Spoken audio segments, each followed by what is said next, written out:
Dress சூப்பராக material சூப்பராக அமைஞ்சதுன்றதை விட ட்ரெஸ்ஸு சூப்பராக தைச்சிட்டாங்க மேம். Thank you so much. உங்கள் செலெக்ஷன் ரொம்ப சூப்பர். எல்லாரும் ட்ரெஸ் செலெக்ஷன் நல்லா இருக்குன்னாங்க, கலர் நல்லா இருக்குன்னாங்க. இல்லாடு இந்த அம்மா தான் எல்லாருக்குமே பஃப் கை வச்சு தைங்க அப்படின்னாங்க. இவளுக்கு அதான் கேட்குறேன், ட்ரெஸ் ஒன்று மட்டும் தைச்சிட்டு அவங்களுக்கு அனுப்பிச்சி விட்டேன் மாடல் பாருங்கன்னு. இந்த அம்மா தான் எனக்கு பதில் சொல்கிறாங்க, ஆண்டி சூப்பராக இருக்குது நல்லா இருக்குது அப்படின்னு. உனக்கு தைக்கிட்டாடா கண்ணான்றேன்.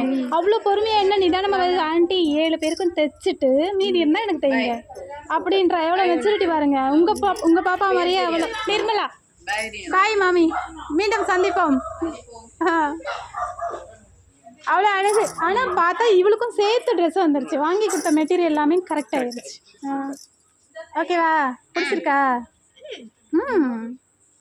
சரி, ஏதாச்சும் பேசுறது எனக்கு ரொம்ப ரொம்ப பிடிச்சிருக்கு. எல்லாருக்குமே நல்லா எனக்கு வந்து செட் ஆயிடுச்சு. நான் வந்து நினைச்சேன் ஆண்டி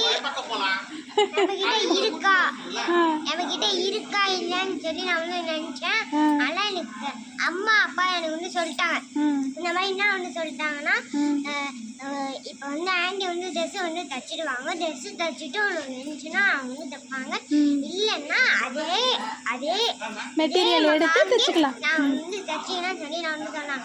அதனால எனக்கு கடவுளை எல்லாரும் தைக்கிறாங்க, அது எவ்வளவு தைச்சிட்டா நல்லா இருக்குமே சொல்லி நான் வந்து யோசிச்சிருந்தேன். அம்மா வந்து உனக்கு தைப்பாங்க, நீ வந்து வாராயி, நீ வந்து நம்பினே உனக்கு தைப்பாங்கன்னு சொன்னாங்க.